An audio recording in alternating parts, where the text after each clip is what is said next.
Janey's talk, Tiggy and I are going to turn off our cameras and mute our audio just so that we don't distract from Janey's session.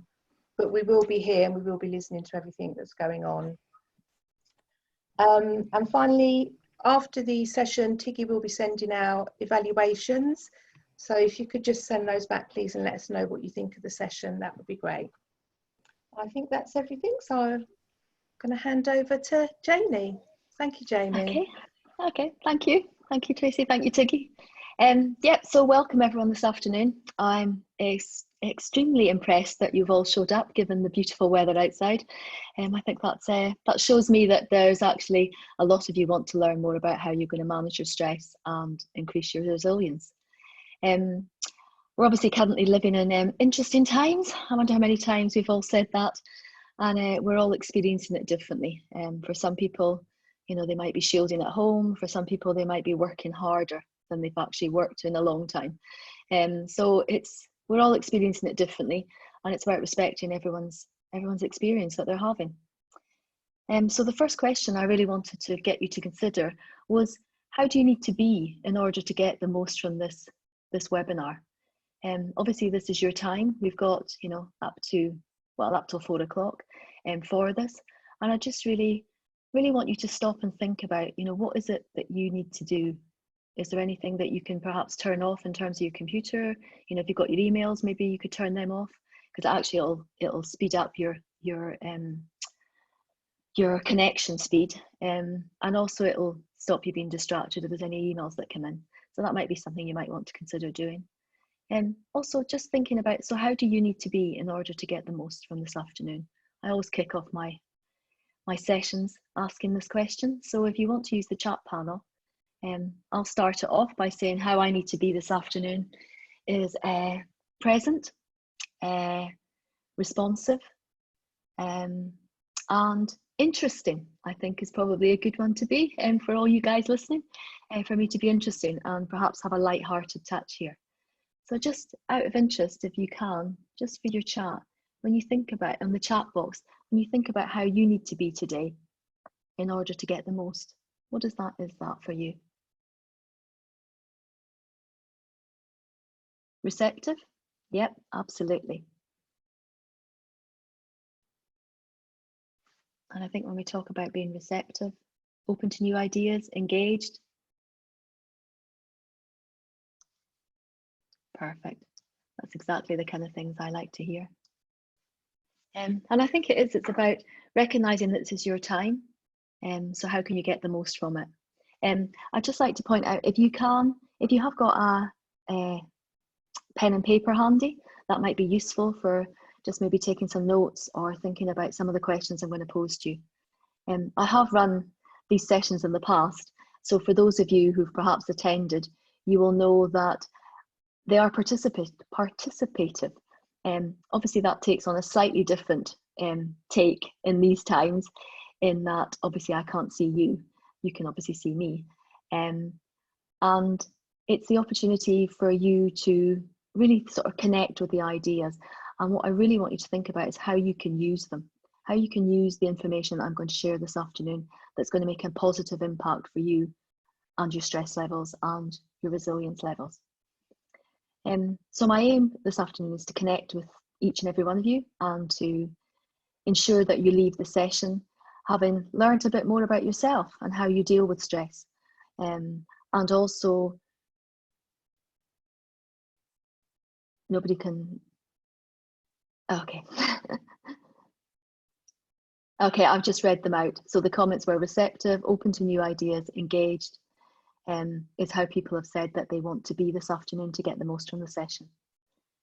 So thinking about that and how we want to be, I always start off a session by thinking about how do I want you to be at the end of the session when you leave. So I want you to be more self-aware, to understand yourself, to be aware of your thought processes, how you do stress, because we all have a way of doing stress. So how do you do that? And I want to help you to tap into your creativity about how you could do things differently, take away some tools, some skills, perhaps some new habits or routines, all these kind of things that are going to strengthen your resilience muscle and enhance your life. So that's all great that we're going to do in the next less than 2 hours now. So just to give you an overview of the topics that we're going to be covering this afternoon. So the first thing we're going to look at is we're going to think about stress. And I'm going to introduce something to you about how perhaps you can think about stress differently in a way that will impact your health and make you healthier. So we'll be discussing that. And we'll also be looking at some tools that you can use around, what you can focus on. Sometimes we can focus on the things that we can't actually control, especially in the current circumstances, and we can get ourselves caught up in that thinking. So it's actually giving you a tool there to use that you can change where you're focusing your attention. We're going to bring in some neuroscience to help us think about the tools that we can use, and specifically thinking about how we think about ourselves and what impact that has on our lives and our behaviour and how we live. We'll be looking at some practices as well, looking at gratitude and how we pay attention, what we pay attention to. We'll be looking at, helping you think more optimistically and thinking more positively and what impact that can have. So we're going to be covering a host of different things this afternoon. And the first thing I'd like to start off with is actually just getting us all into the same place. So if you would just like to sort of sit comfortably, perhaps put your hands in your lap and your feet on the floor, or if you've got one of those stand-up desks perhaps, then you can feel your feet on the floor as well. So just taking a moment or two just to ground ourselves and to be present here.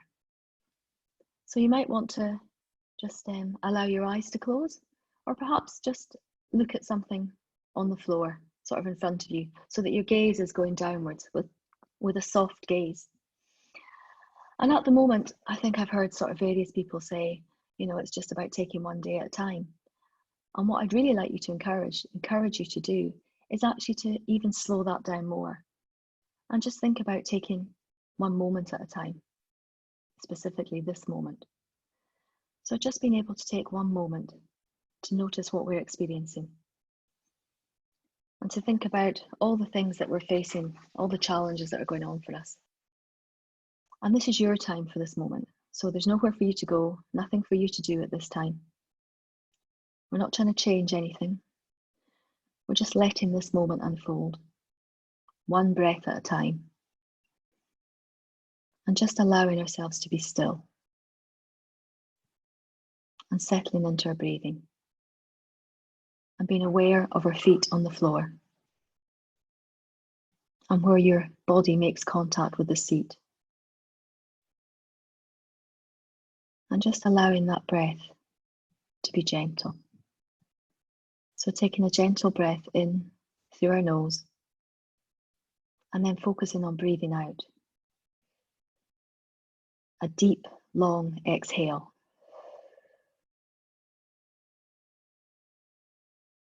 And just allowing ourselves to be still for a moment. And just taking several breaths here. Connecting with ourselves. That moment of stillness. And then I'd invite you to open your eyes again and just be aware of what you're seeing around you. As I sit here, I can see my computer. I can see myself on the screen. I can see that reflected in the windows behind me. I can see my bottle of water beside me. Just be aware of the things that you can see around you. And just be mindful that you don't start having a conversation with yourself around perhaps it's maybe looking a bit untidy, or maybe it's really neat and spick and span, or maybe you might notice something that you are going to do later. So just notice what's around you, some of the things that are around you. And then think about what you can hear. Obviously you can hear the sound of my voice. But what else can you hear? What are the sounds, the soundtrack that is around you currently? Can you hear sounds outside? Perhaps sounds within the house? Maybe other people moving around? Maybe cars outside? If you're really lucky, you can hear the birds outside. So just being aware of what you can hear. and what you can see. And just allowing your body to settle and to rest and to be still.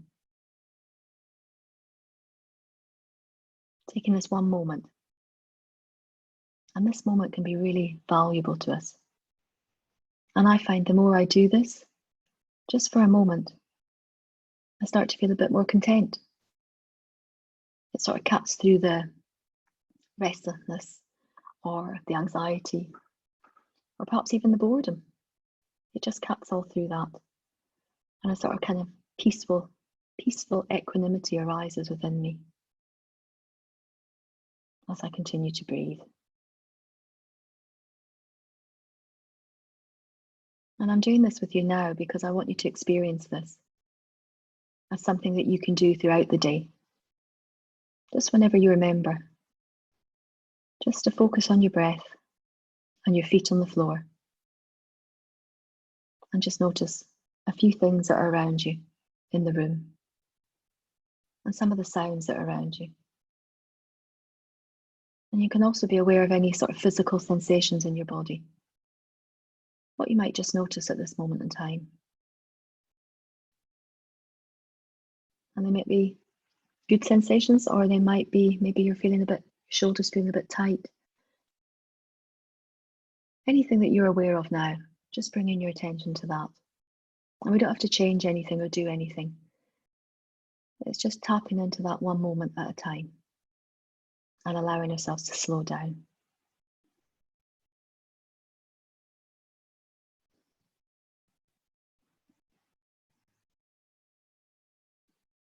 And then just bring yourself back into the room.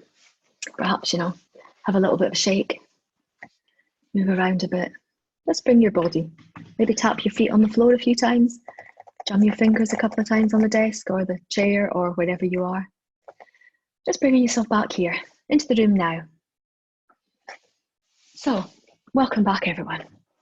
Ready to start the session. So the first thing that I talked about we were going to cover this afternoon was thinking about how we think about stress.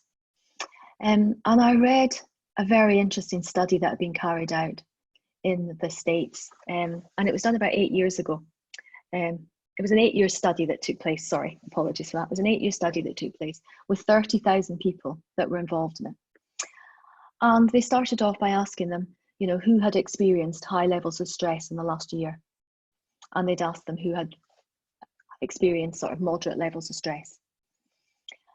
And what was interesting about this study was, what they found was, for people who had said that they had experienced a high level of stress, they found that actually this increased their risk of mortality by 43%, which is, I think we can think is quite high. Because I think, we can all agree sometimes that they're thinking about stress as that it can be really detrimental to our bodies and our health. It can increase the chances of getting a cold, it can increase the chances of, our cardiovascular health. So they found that that was the case when they looked at people. But what they found that really was important was when they looked at people, what their beliefs about stress were. Because actually the people who thought that stress wasn't a bad thing, at the end of the 8-year study, they found that those weren't impacted by stress.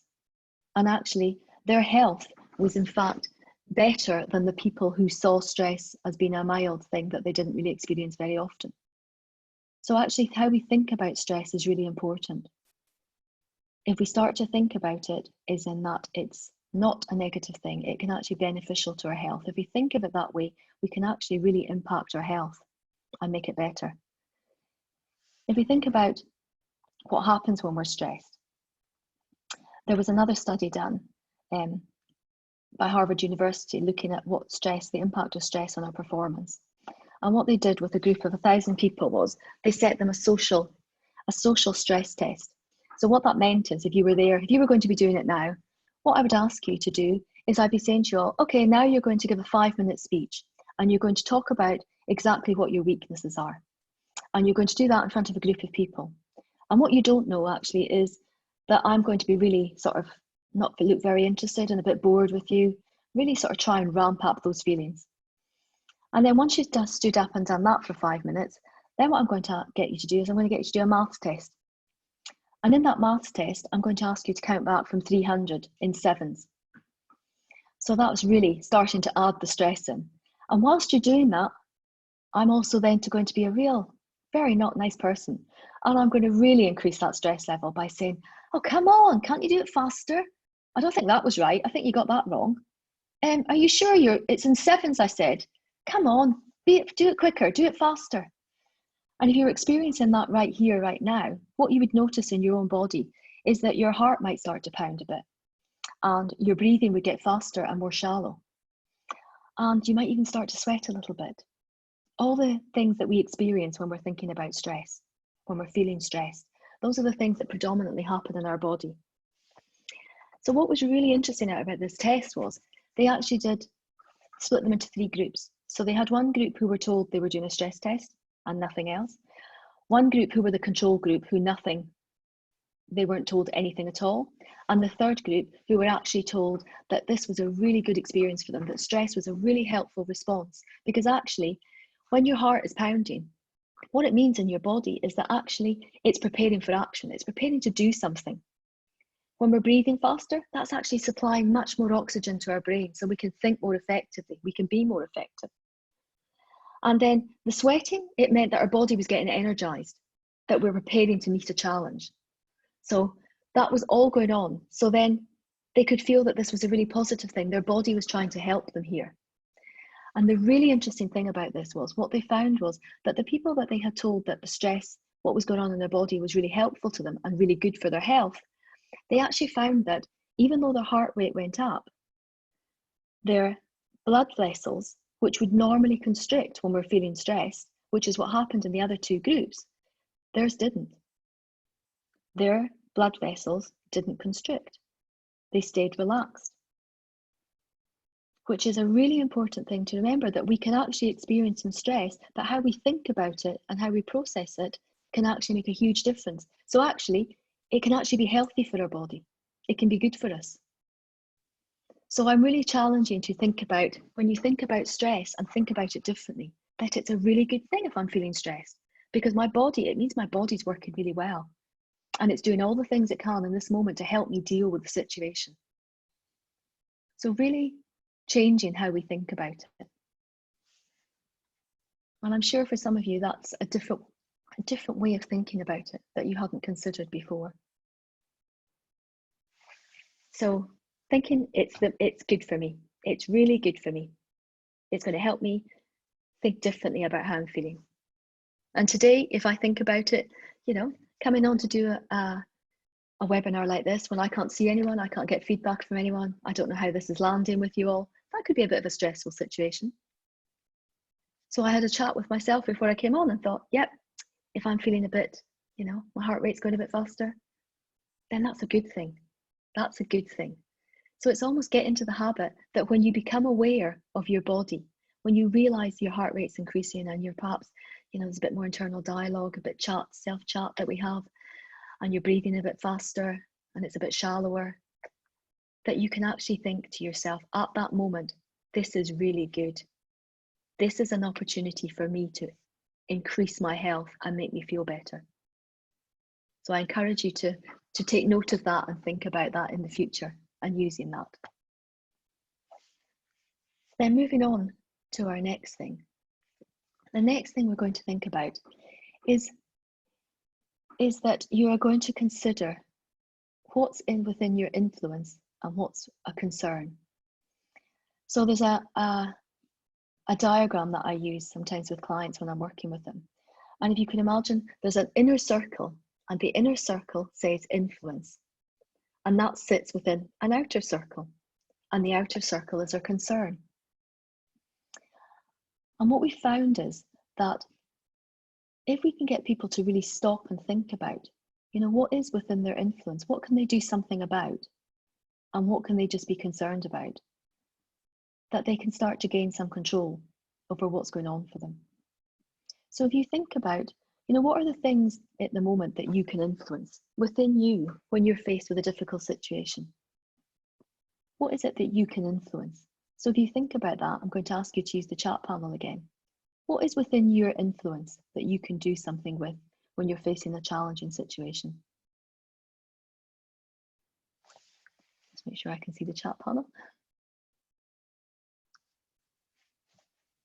So what is going on for you when you think about facing a challenging situation? Yep, you can decide to get stressed or not, as someone said. Absolutely, especially given what I just said. How I can deal with it. Exactly, how you can deal with the situation. How you respond. Exactly, that's completely within our control. How we respond to something. We can influence that. What we say to ourselves. What we picture in our mind's eye. How we connect with people. All those things we can do something about. And then if you think about the concern, what might be something that you're concerned about currently that actually you can't do anything about? And I think that's currently very topical given what's going on for us currently. But actually, sometimes people can actually think the circle of influence is very, very small, but the circle of concern is very big. And actually, what I'd encourage you to do is to focus on what you can influence and the things that are of concern that you can't actually do anything about. Just to stop worrying about them, stop going over them in your mind, because sometimes we can get caught up in our thinking that we can really focus on what's concerning us. And actually, that doesn't help us. That doesn't make us feel better. In fact, it actually makes us feel worse. And it's interesting with the research that's been done, because actually with brain scans, we can actually show that putting our negative emotions into words, or by talking with a friend, or actually writing them down, what that does is it starts to diminish their power. And it's the first step to regaining control. Because sometimes we can feel we have no control. But actually, just expressing it out loud can help us feel more in control. It can feel that we can do something with this. So when you think about the drawing I've just told you, the model. So when we think about, what you've already said, what's within your influence, what you can do about it, how you think about it, how you respond, how you deal with it, whether you decide to get stressed or not. Taking that moment to breathe, be in this moment, be here now. Then how can you increase your awareness of what's going on for yourself in that moment so that you're not an automatic pilot, which is what can happen. And we can get caught in that negative internal dialogue where we feel powerless. So it's about bringing this into your awareness so that you come off automatic pilot and you start to do things purposefully and be aware of it.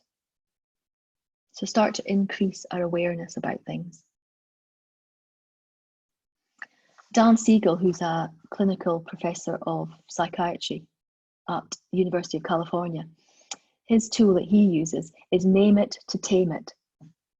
So if we can actually say, in this moment, I'm feeling anxious, or I'm feeling concerned, or I'm feeling worried, or I'm feeling angry, the first step is actually to raise that in our awareness. So to name it and say to ourselves, okay, at the moment, I'm feeling anxious. Because once we name it, then we become aware of it. It raises into awareness. We're aware of how we're feeling, and there's something we can do about it. We can start to change that. And there's a really good quote by a Dr. Judd Brewer that I quite liked, that worrying doesn't actually help us think of a plan. It's just tremendously taxing energetically. So sometimes there's a belief, I think, that when people are thinking there's something that they're concerned about, that actually if they run through different scenarios in their mind's eye of how it could go wrong and how they would deal with that if it goes wrong, that actually that will in some way help them. It'll make them better for them. And actually that's proved to be totally false. Actually running through different scenarios of, could you repeat the quote? Oh, the quote, sorry, the quote. Yes, I'll repeat the quote. Worrying doesn't actually help us think of a plan. It's just tremendously hard work. It uses up some of our energy when we worry about things, and it doesn't help the situation. And the quote from Dan Siegel was, "Name it to tame it." When we actually acknowledge to ourselves how we're feeling in that moment, then we can actually do something with it. We can actually say, "I'm feeling anxious," and then we can sort of have a discussion with ourselves. Is this helpful? Is this useful to me at this current moment in time? If you've named it, you could actually discuss it with a friend, family member, someone else. You could say, at the moment I'm feeling quite angry about this. And it brings it within your awareness. Because if we're not aware of something, when we're on autopilot, we're just not aware. We're just running on that autopilot. But when we bring it into awareness, there's something we can do about that. We can actually start to make changes. So if we notice that we're feeling anxious, perhaps in that moment, we could do the exercise that we did to start off with. We can just be aware and take a few breaths, making sure that our out breath is longer than our in breath.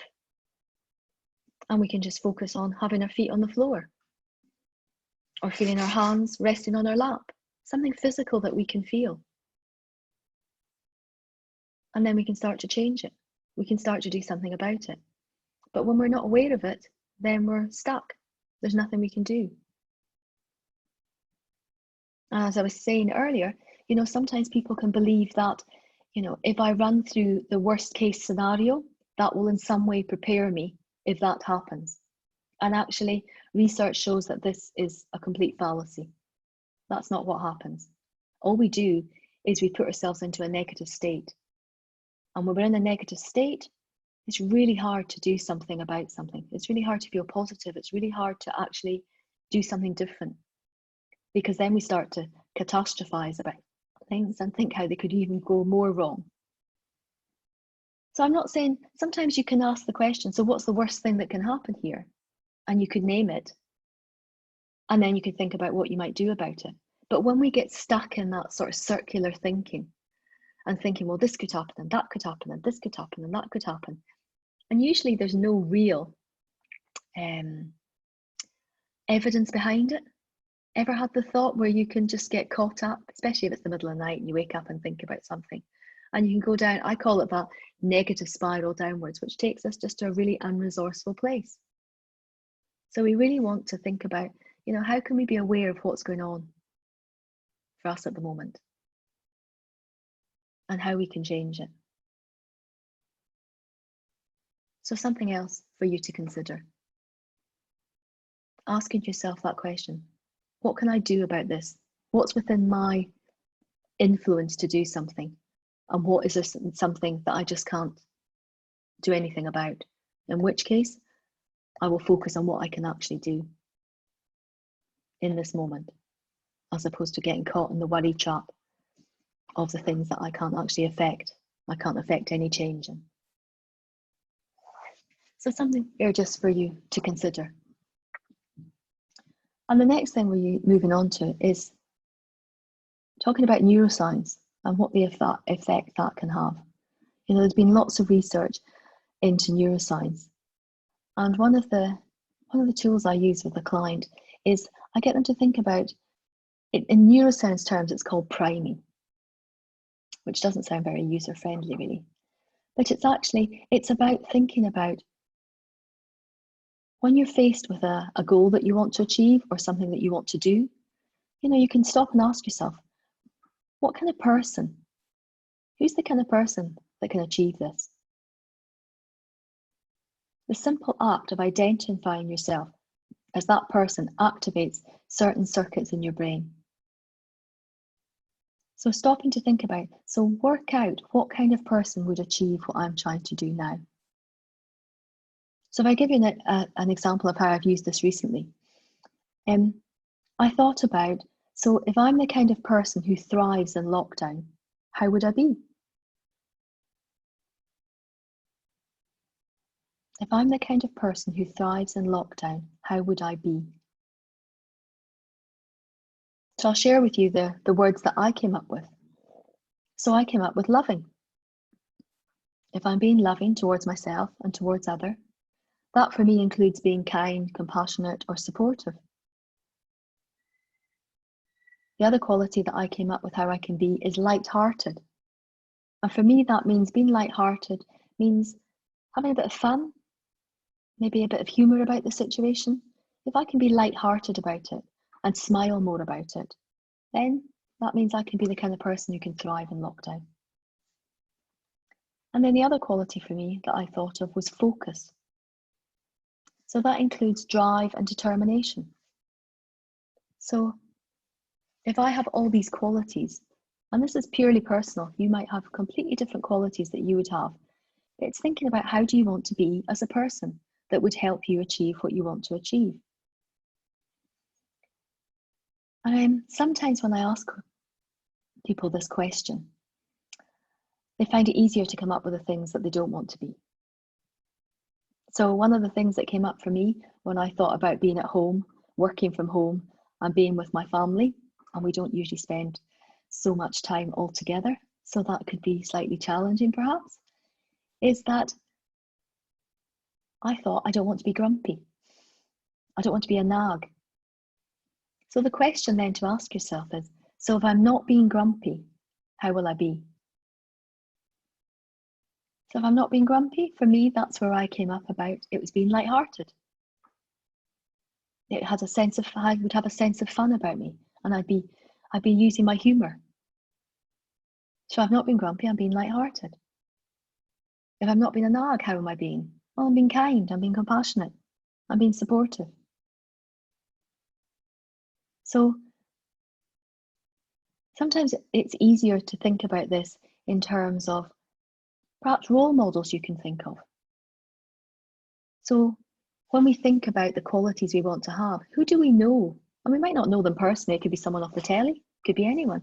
Who do we know that might have the qualities that appeal to us in order to achieve what we want to achieve? And it doesn't have to be that you, I say, excuse the language, but I swallow the person whole. It could be that, you actually don't like some of the behaviours, but actually it's their ability to be lighthearted that I really admire. And that's what I want to cultivate within me. That's what I want to focus on. So if you think about role models that have the qualities that we would like, who might they be? So if you think about how you want to be, if I can encourage you again to use the chat panel. So who might be a role model that you could use that would help you be more of how you want to be?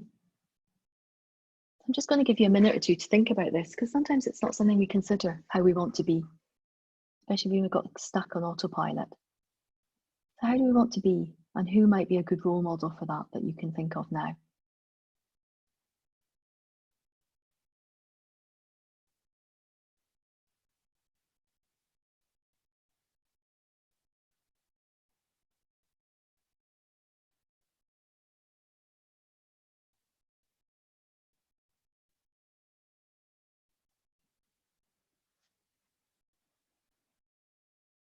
Someone said, my son, he's always happy and tries everything. Think about trying on that, if that's how I want to be.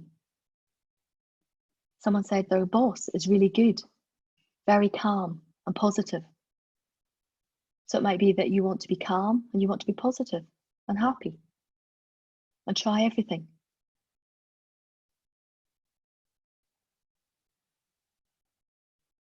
Who else have you thought of for the other people here? Who else would be a good role model for you?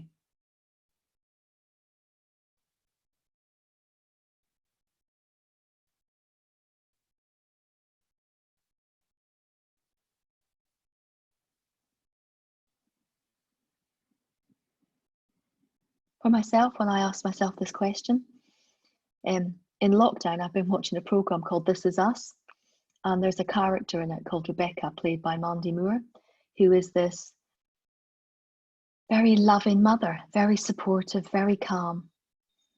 And so she was one of the role models, just for that particular part of her that I admired. Her ability to be loving. And the other person I thought about was Michelle Obama, because I really admire her. I think she has got great drive and determination. And I also love the fact that she loves sparkly clothes, because I like a bit of glitter myself. And her sense of that she cares, that she really cares. So actually identifying people. As someone said, their late mother, who was amazingly resilient and kind throughout really challenging times. So it may be that you want to be resilient. The quality that you want to have is kindness.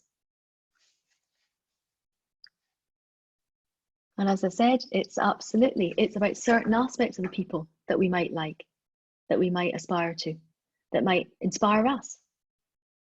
And that's absolutely fine. We don't have to be like the whole person. But sometimes if we think about in that moment, how do I want to be? And we think about someone, how might they do it? How might they respond here? That can just help us in that moment to think about things differently.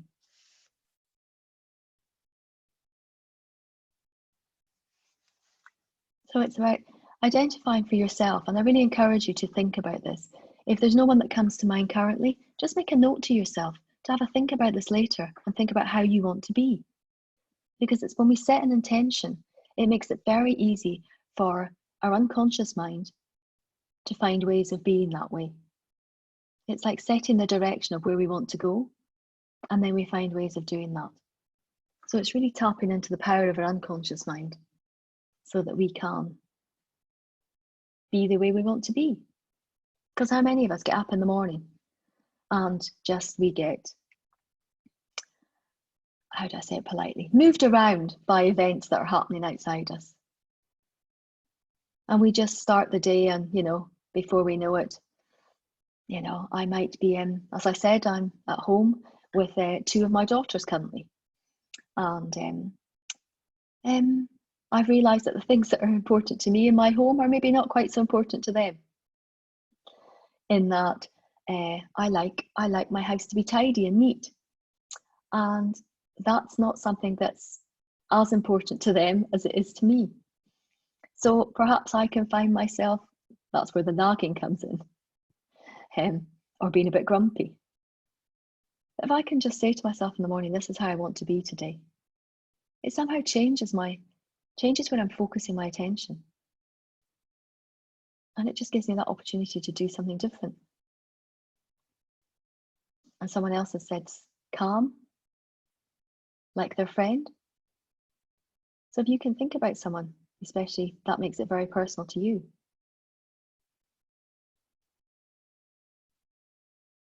So it's getting over that negative thinking, anticipating things to go wrong or people to be annoying.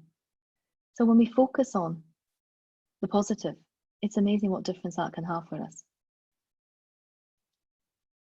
In terms of, there's been some research done, if we want to improve the quality of our life, that Barbara Fredrickson, she does positive psychology, and she came up with a ratio. If we think about the ratio of positive thoughts to negative thoughts, so if we have 2 positive thoughts for every 1 negative thought, then life just feels pretty ordinary, a bit mundane perhaps, nothing really that exciting. But when we focus on changing that ratio and making it 3 to 1, then life turns into something a bit more special. We can feel a bit more alive, a bit more creative.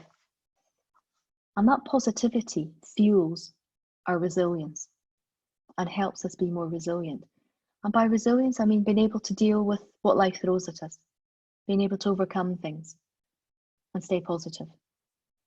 So if you think about that, think about your day, your positive thoughts that you have. So making it 3 to 1 as opposed to 2 to 1. And we can start to be aware of that and think about it. Because we can sometimes get stuck in that negative thinking. And especially, so I'm going to use my poor daughters again, they're going to be very impressed. But if I focus on what they haven't done, or the fact they've left their cups all over the living room, or they haven't emptied the bin, I can feel a bit grumpy about it all. If I can turn that into something positive, so if I can be aware of saying to myself 3 things that I appreciate, that I think are positive, that 3 thoughts. So it could be that, my daughter made lunch for me today before I came on here, which was really kind. that my other one took the dog for a walk yesterday when I was really busy. She took the dog for a walk for me. So if I can start to focus on the positive things as opposed to the negative thoughts, it really will have an impact. And there's lots of research to prove this. So something for you to think about, be aware of how your thinking is. Is it a 2-to-1 ratio of positive negative? And if it is, how can you increase that to make it a 3-to-1? Because there's always something to find that we can be positive about and we can think about. So just going back and thinking about how we train our brain to be more positive and where we put our attention.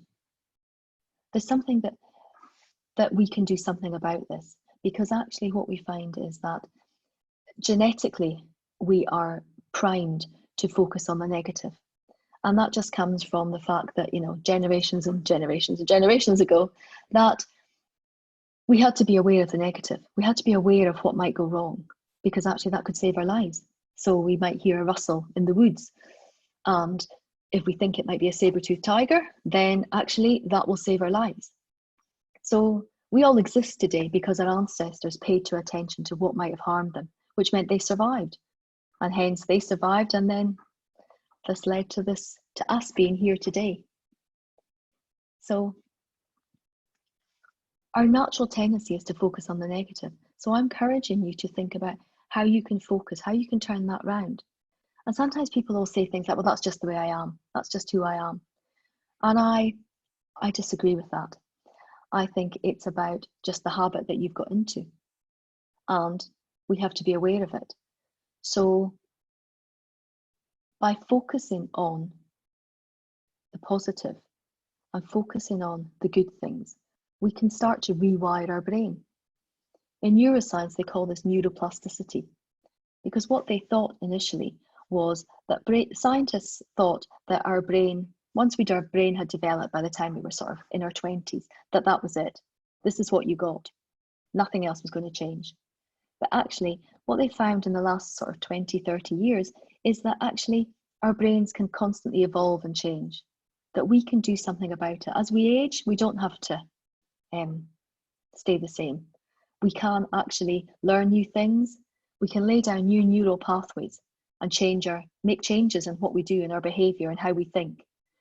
But we have to bring this into our conscious awareness to be able to do this. So we need to think about, what can I do in order to focus on the positive? And sometimes that's bringing different habits into place, being aware of it. So we can start to focus on what are the good things that are happening, because there's always good things happening.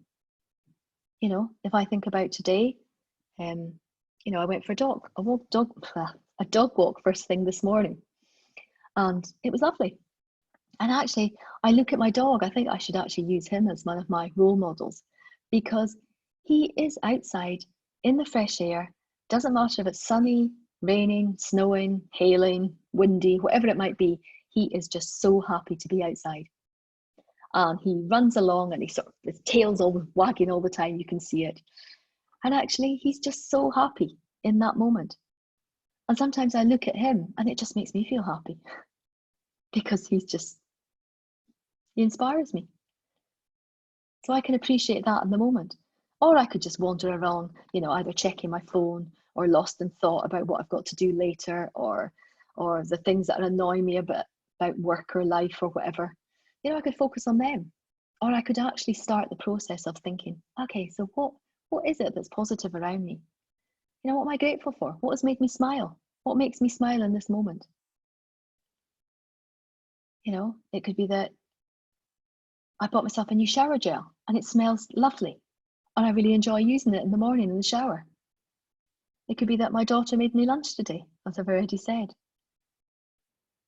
It could be that I'm enjoying a TV programme, or I just enjoyed sitting outside with my cup of tea at lunchtime in the sun, which was lovely. So we can start to focus on the positive, otherwise we can get caught in the negative and stay stuck. So I'd encourage you to start really thinking about, what are the positive things I can be aware of as I'm going about my general day? What's going on for me? Because then that will change we'll start to rewire our own brains. So that, you know, when people say, oh, I'm half glass full or half empty, that's not true. It's just what we're paying attention to. And we can change that. So you can start to think about, so if I'm the kind of person whose glass is half full, then I'm the kind of person who focuses on the good things that have happened to me. So I've given you quite a lot to think about so far. And I know we said we would have a break sort of roughly halfway through. So it's just coming up to 5 to 3. So I just want to check in with you. I really want you to think about, you know, from all the things that I've talked about so far, what have resonated with you? And some of them will resonate and some might not resonate so much. And that's why I'm giving you various things so that you can have a choice. What's going to work for you, or what are you going to experiment with? What are you going to do differently as a result of listening to this? So I'd like you to as you go and have a comfort break, or grab yourself a glass of water or a cup of tea, coffee, whatever, what is it that you are going to incorporate into your life? And then when you come back, I'd like you to share that in the panel, what you're taking from this so far that you're going to use.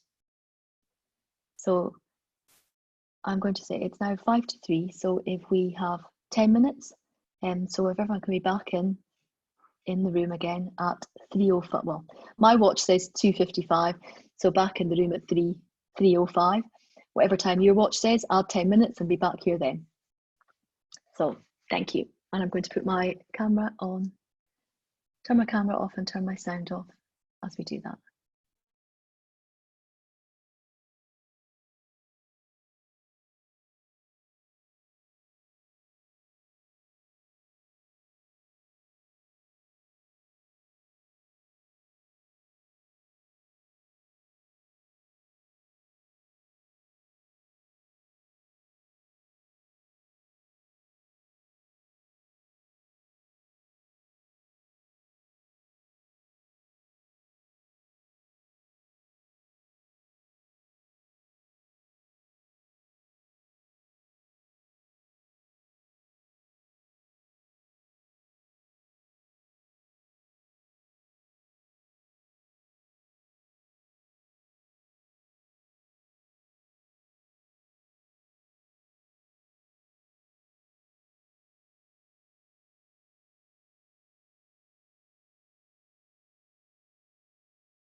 So welcome back, everyone. I hope you've managed to either get a cup of tea or a cup of coffee or just have a comfort break. Yeah, so I was just reading through what the comments are, which I'll just share with you. I like that worrying doesn't help to think of a plan, and will try and take time out to slow my breathing down to be calmer when I feel angry or anxious. And then someone said, I like the simple bit about changing negative thoughts to positive thoughts and changing the ratio, because 2 to 1 to 3 to 1 doesn't seem that big a jump. It's not a big ask. So that's something that, yep, we can also do. And then someone has said, I like being able to change your mindset from having a negative outlook to having a positive outlook, and trying to flood your consciousness with positivity to override the glass half empty mentality.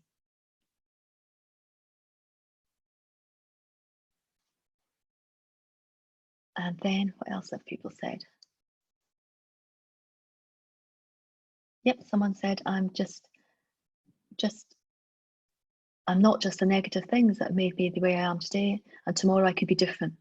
And actually, if we behaved as if that was true, if we act as if tomorrow I can be the way I want to be, then it gives us opportunity and possibility, which is always a great place to operate from as far as I'm concerned.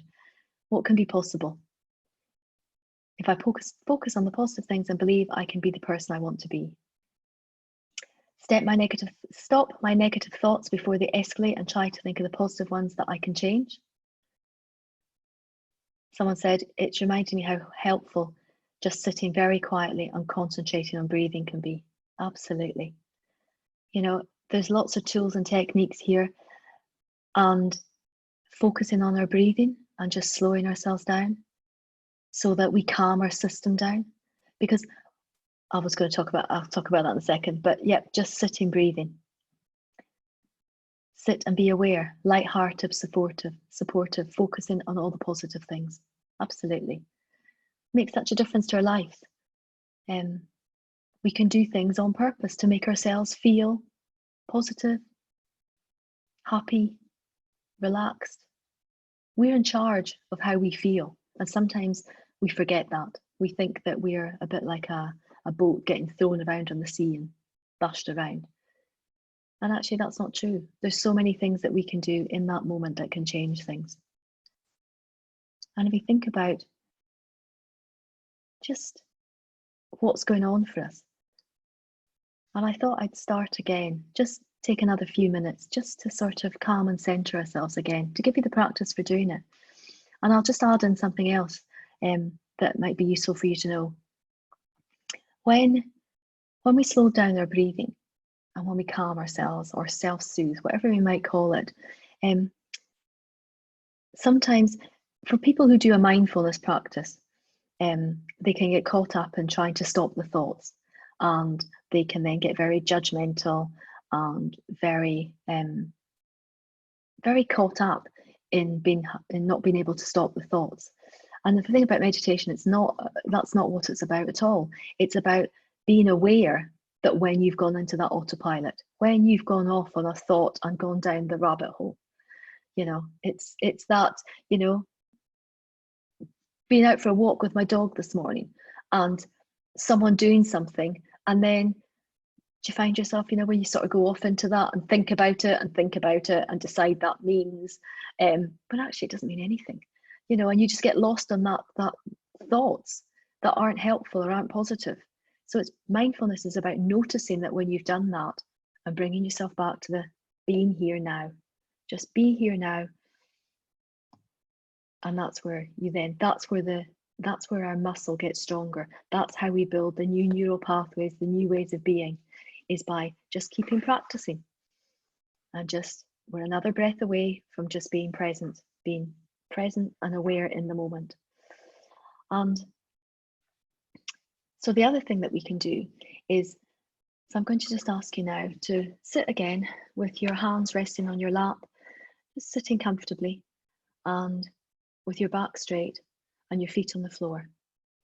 And just take a few breaths like that. Just a minute. Just focusing on our breathing. that long exhale out. In through our nose. Long exhale out, feeling our feet on the floor.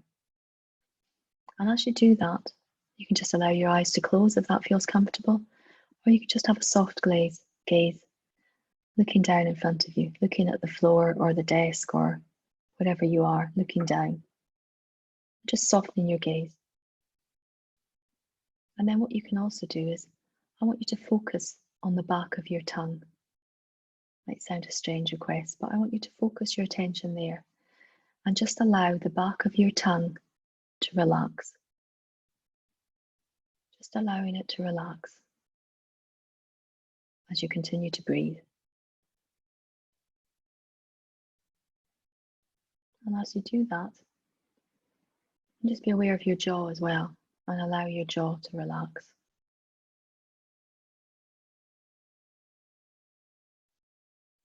Allowing the back of your throat, back of your tongue, and your jaw just to relax as you continue to breathe, being aware of the sound of my voice, of where your body is making contact with the seat. If your feet are on the floor, just feeling the floor beneath your feet. And just breathing. Continuing to focus on allowing the back of your throat and your back of your tongue just to relax.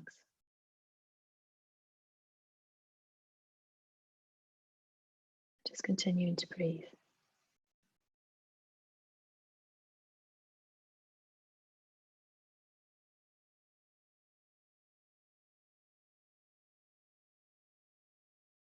I'm just going to allow you to continue to do that just for a couple of minutes more. So I'll stop talking and just allow you to focus, feel your feet on the floor, and be aware of your breathing. On the back of your tongue, just allowing it to relax even more. And your jaw, allowing that just to relax even more as you continue to breathe for the next few minutes.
And just as you breathe, starting to be aware of bringing yourself back into the room. And just note how your body feels now, how you're feeling, what's going on for you in this moment. So to get really familiar with this, how this feels now, because you can access this at any time. That was a simple 4 minute, if I'm being generous, 4 minutes practice. And we can just do that for a minute, just to bring our body back into the here and now. And we can use this little tool just to build our resilience. All of the tools and techniques that I've been talking about just help you build that resilience so that you can feel stronger and be able to deal with what's happening for you. It's a bit like the metaphor I use. It's like the more we exercise, physically exercise, then our resting heart rate slowly starts to drop, which is good for our health.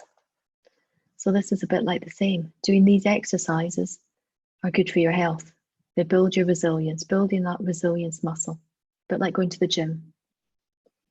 We don't go to the gym because we enjoy the gym. We go to the gym because of what it does for our body and our mental health and our well-being, so that we can be strong and feel good outside of the gym, the rather 23 hours of the day.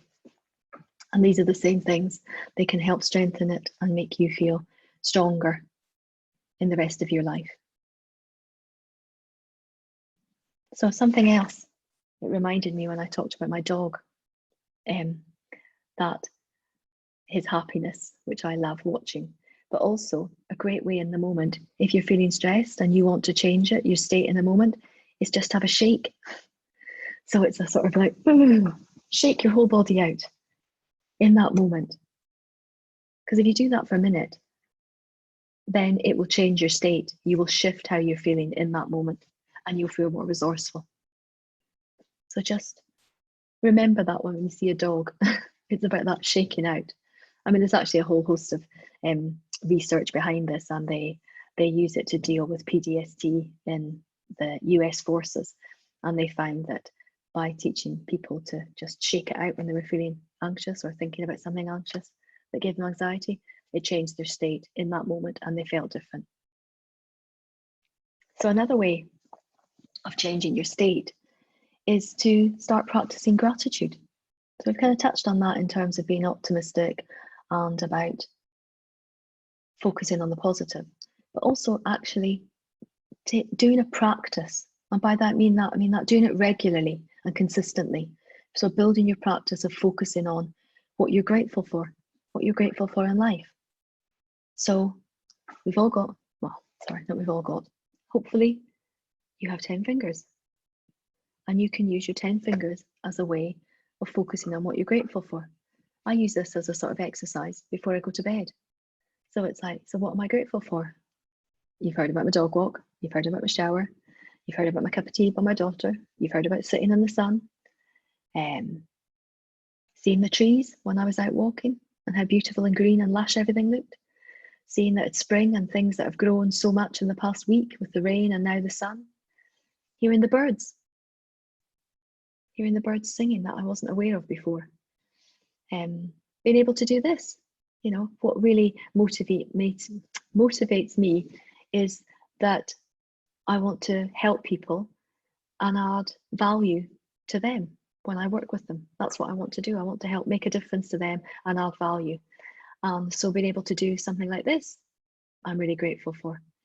I'm grateful for my nice cold water with some fresh mint in it, because that makes me enjoy that, makes it taste nicer than just plain water.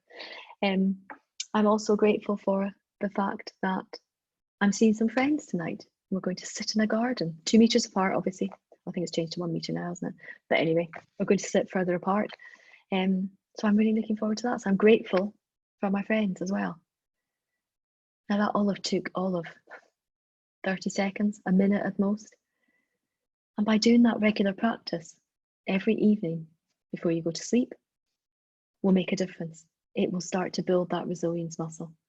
Or you can even, you know, how do you build that into your day? If it's not before you go to bed, you know, if you're one of these people that just immediately falls asleep, then maybe that's not the right time. So maybe you do it, you know, as you're making a cup of tea, cup of coffee, getting a glass of water, cleaning your teeth.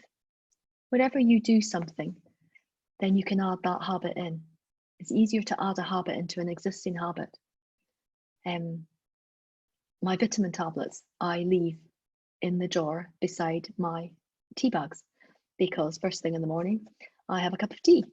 And so I go in to get my cup of tea, get my tea bag out of the cupboard, and next to them are the vitamins, and it's easy. I don't have to make an effort to remember to take them. They're just there and I take them. You know, so it's building in, what is it that you do already that you could just add in a habit of gratitude to? Could it be as well that you perhaps write it down? So keep a journal beside your bed, or Sorry, you can tell I do things before I go to sleep.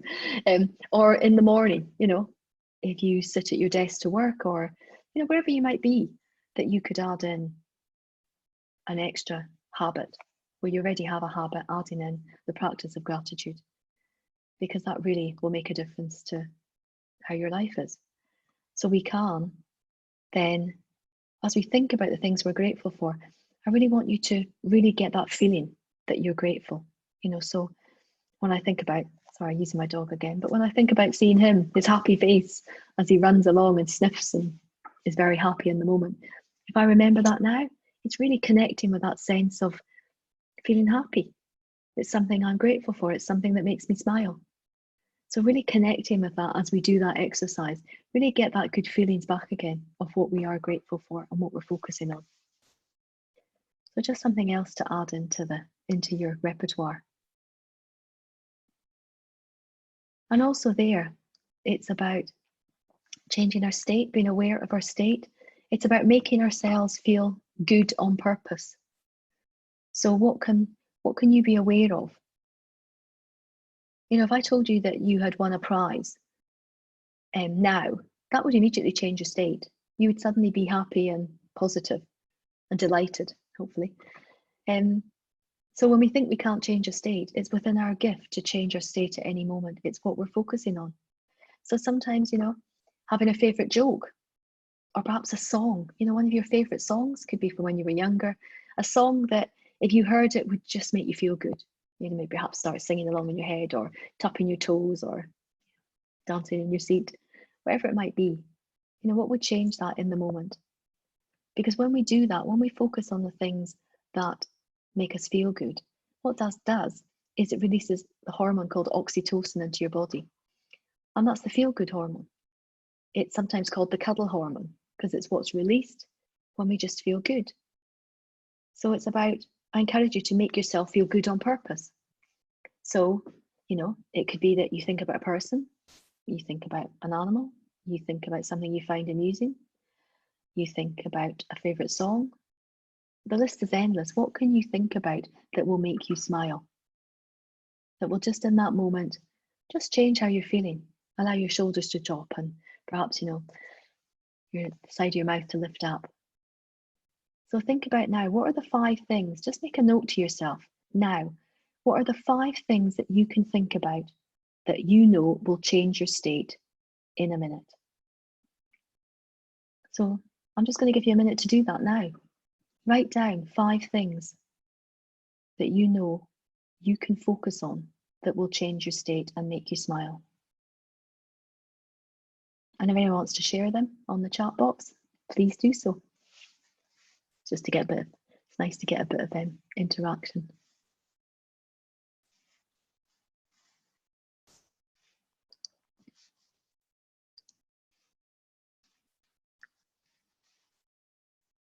And that's good. My chat box has disappeared. Where's it gone? Oh, there we go. What are the 5 things that you can focus on? I've shared mine with you. What might be your things? My favourite song, Simple Minds, Alive and Kicking. That changes my state.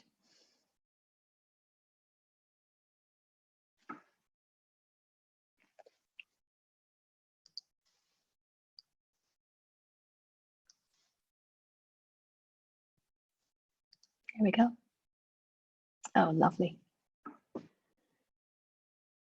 Family, cat, music, friends, community, cycling. Yep, they all work for me. I'm loved, reminding yourself that you're loved. Yep, walking around my favourite seaside town in my imagination. That is the one thing that we really have going for us as human beings, is that we have an imagination that we can tap into at any one time. So we can imagine whatever we want to imagine. We can visualize whatever we want to visualize, because it's all there within our minds. Someone else has said cats, family, sunflowers. Morning has broken song, a good book. Excellent. Sorry, it looks like I've got more cat people. I've got a cat as well, as well as a dog. Yeah, those are the things that we can just think about, and think about specific things as well, and using our imagination. Which brings me very nicely on to the next little exercise that I want to share with you, is that we have got this ability to imagine things that aren't real, that we remember or we can make up. You know, if I were to say to you now, you know, imagine that you could see a pink elephant with purple polka dots. I'm sure that image would pop into your mind. Or imagine that you could see your front door. Imagine what you see as you open your front door. What are the things that are around your front door that you can just see in your mind's eye now? And when we visualize, which is what we're doing now, we're bringing pictures to our mind's eye. They are things that are probably not as clear and as crystal clear as you might look as if you're looking at something in your room. So if you were looking, you know, if you're looking at the water bottle, you can see that really clearly. But so the images might be a bit hazy, they might come and go, and that's absolutely fine. But we have the ability to focus on how we see ourselves. And there's an exercise that I often use with clients who perhaps don't feel as confident, or their self-belief isn't as strong with them as they might want it to be. And it works for men and women. In fact, I shared this with one of my clients, someone who I'd worked with, and who said, you know, I'm feeling much better and I'm in a different place. But there's just sometimes when, you know, I don't feel as confident still as I'd want to feel. So what I got with him, I got him to do this exercise for 7 nights, was to imagine himself at his best. So anything that came to mind. So he could see himself at work, he could see himself at home, he could see himself with his friends, he could see himself cycling, you know, some of the things you've talked about. He could see himself, he just brought to mind images of when he was being at his best. And the idea is that you do that for 10 minutes and you do it every day. And what I have found with working with people is how effective this is for just changing how we are feeling and feeling about ourselves. And people report back, they feel more positive, more enthusiastic, more confident, they feel stronger, they feel happier. It's amazing the results that doing this simple exercise has. When I talked about the guy who I gave it to, and he sent me an email to say, I can't believe what a difference this has made in the space of a week. And he just took the time when he finished work, when he turned off his laptop, that was his cue. He built it into, that's when he chose to do it. So when he finished work at the end of the day, he turned off his laptop and he would sit there for 5 minutes with his eyes closed and just bring to mind all the images of himself being at his best. So seeing himself in work situations, with friends, with family, just whatever came to mind where he thought he was at his best. So where he was happy, relaxed, confident, and he just brought those images to mind and focused on them for 5 minutes. And he did that every day for 7 days.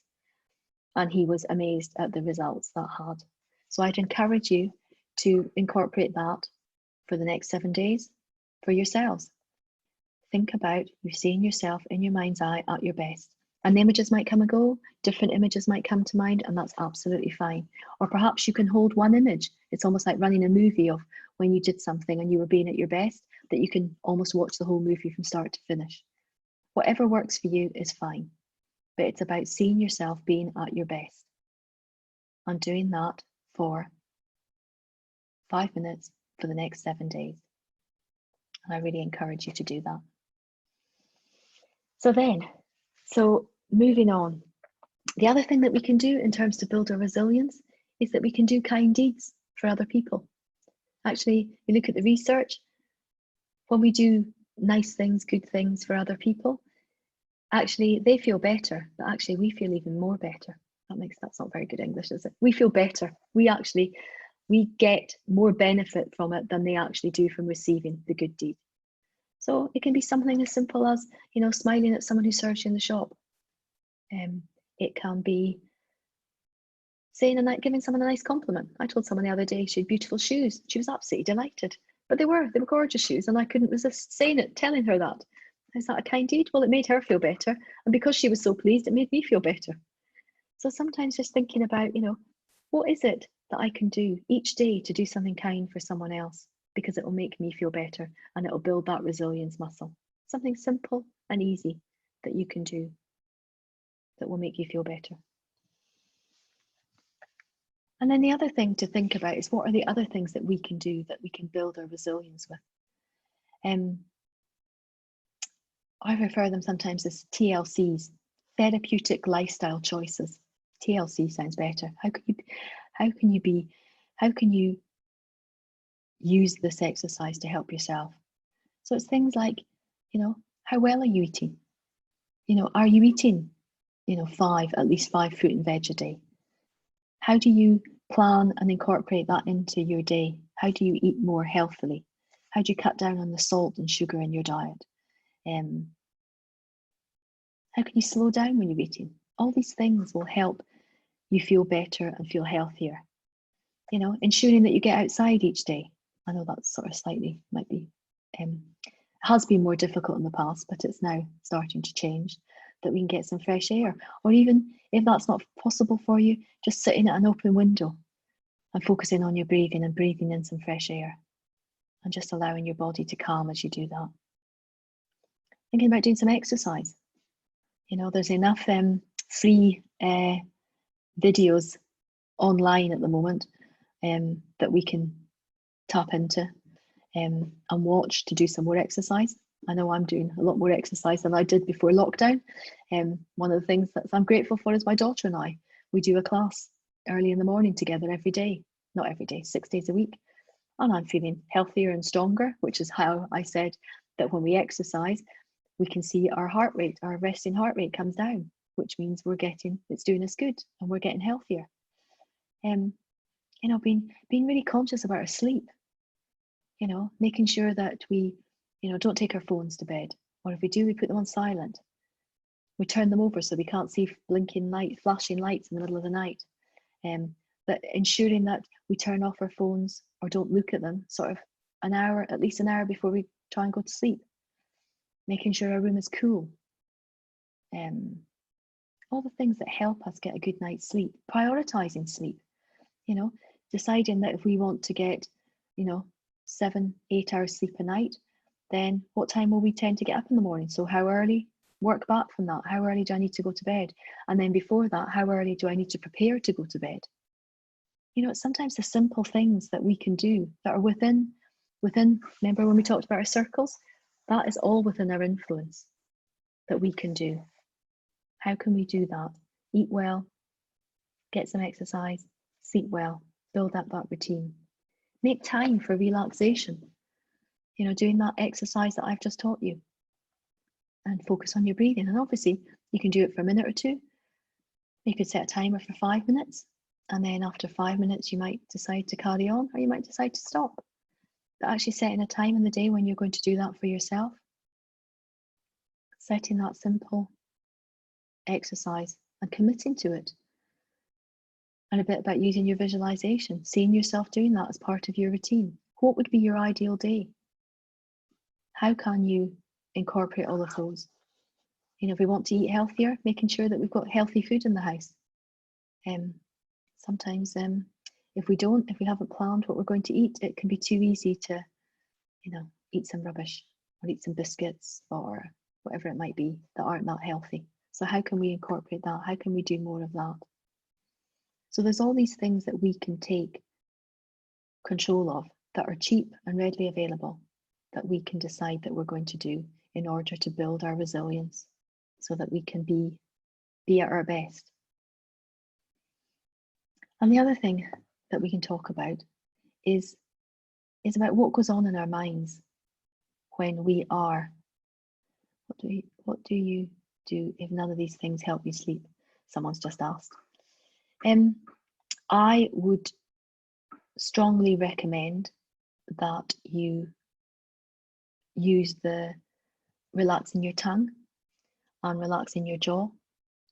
Because often what can happen is we can't sleep because that internal chatter is going, there's an internal dialogue going, and we're maybe doing that circular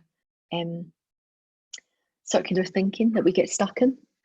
And what happens is when we relax our jaw and when we relax the back of our tongue, That actually is where the vagus nerve comes, which takes all the information from our gut and our heart up to our brain. And actually, when we relax our tongue and our jaw, that quietens the vagus nerve, which will help us quieten that internal chatter, which is really helpful when we're trying to sleep. So it's being aware, and that might take 1, 2, 3, 4 times. You know, what can you focus on? Can you focus on your breath, relaxing your jaw, relaxing your back of your tongue? Can you do, there's lots of mindfulness exercises that you can get online for free. You know, doing a body scan just by starting at the top of your head and working down. What are you aware of in the top of your head? What are you aware of? Just being aware of what you can feel in your face, in your ears, in your shoulders, and just working down through your body. And of course, sometimes thoughts will come in and we'll get caught away on that thought. You know, we jump on the bus and we're off thinking about something else. And that's when we can be kind and compassionate to ourselves and non-judgmental. And we can just sort of think, thinking again. Or you might well call it something if it's particular. If there's a typical thought that you have, then you can call it worrying, thinking, oh, that's about work, or that's about one of my family, whatever it is, whatever that train of thought that you jump on, you can just be aware of it. So naming it to tame it. So just recognizing and saying, okay, I'm thinking again. And then we can just allow that to go and go back to focusing on our jaw, on our breath, and just keep focusing on that and going back to that. One of the mindfulness teachers I listened to, Joseph Goldstein, he has a phrase that he uses, just begin again. Just begin again. So when a thought comes in and we get hijacked by it, that's fine. Just allow that to be and just begin again. Take another breath, relax the jaw, relax the back of our tongue, and breathe. So that's what I would consider. I'm just aware of the time, and I know that I have to leave time for questions and time for you to think about. I'd like to encourage you now. I know I asked you at the halfway stage, but I'd like you as well now to think about what you've heard in the second half of what you're going to do, what you're going to do differently as a result of this, of having listened to me witter on for the last hour and 40 minutes. What is it that you're going to use and what are you going to do? I'm just checking there's no more questions that have come up that I might have missed. If I haven't answered your question, please, or comment, please just retype it, please.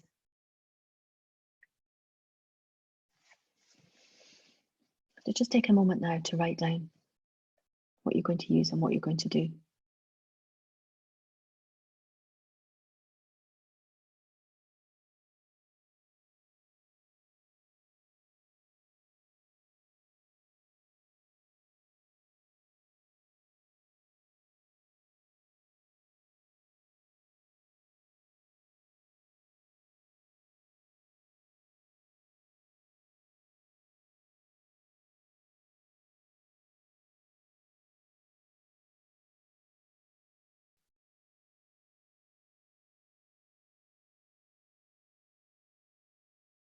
Thank you.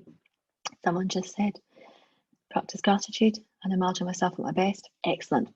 Really recommend that. Imagine yourself at your best. It really works. Take time to breathe and look at things more positively. Absolutely. Absolutely. Taking time to breathe. It's such a simple thing to do. And actually, if everyone could focus on doing that, it would have a profound shift. You know, we don't have to do the big, mindfulness for an hour or something. Actually, just, in fact, that's one of the things I would encourage you to do, is think about how you can use your mobile phone to help you. So it could be that thank you, someone has to leave. Thank you for being here. I appreciate it, given the weather is lovely. Ensure that I carry on doing more of what I've been able to do while furloughed, and school off, fun, creative, an hour a day for self, garden, nature, daily walk, baking. Yeah, that all sounds wonderful. That's wonderful. So yes, it's about doing the nice things for ourselves. What was I saying? Yes, about using your mobile phone. You know, I encourage people to set a timer on their phone that goes off throughout the day.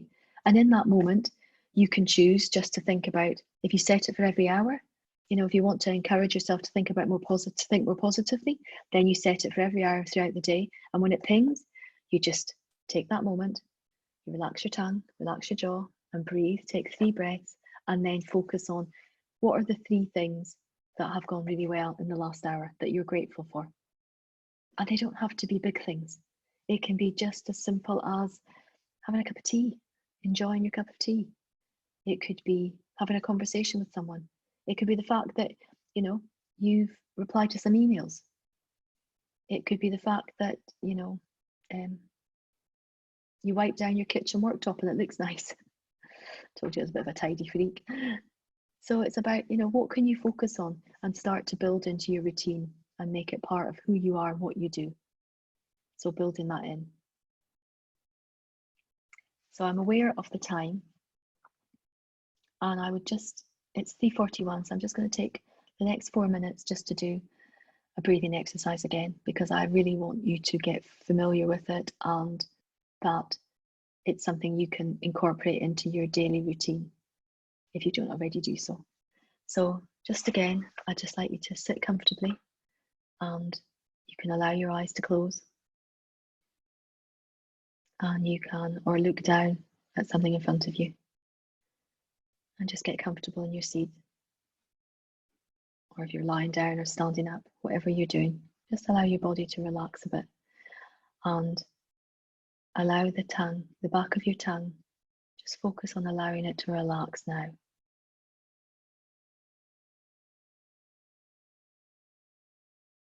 And allow your jaw to relax as well.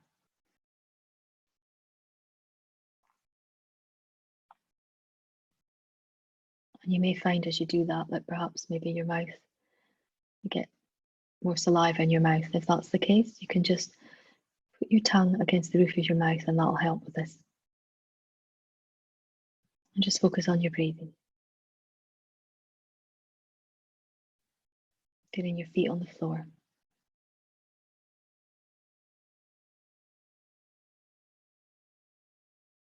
Just focusing on the sound of my voice. And the other things that you can hear in the room currently.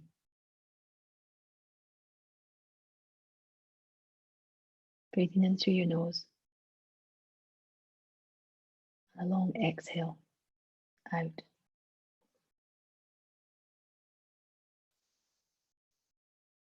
Just be aware of how your body feels in this moment.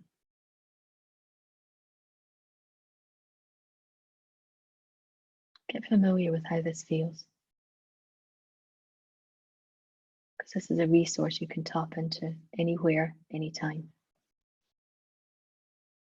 You don't have to close your eyes, you can keep your eyes open like we did in the first exercise, and just notice what's around you. Just allow your jaw to relax and the back of your tongue to relax, and just focusing on your breathing.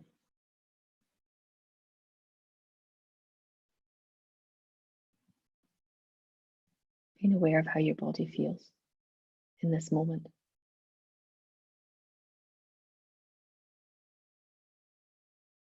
Just being here now.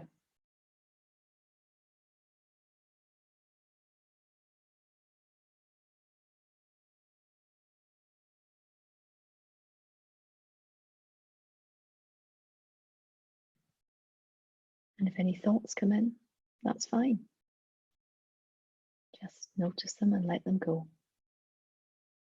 And go back to focusing on your breathing. Feel your feet on the floor. Really ground your feet to the floor. Be aware of how the floor feels, or your socks, shoes, or maybe your bare feet. That's what you can be aware of as you continue to relax your back of your tongue and relax your jaw.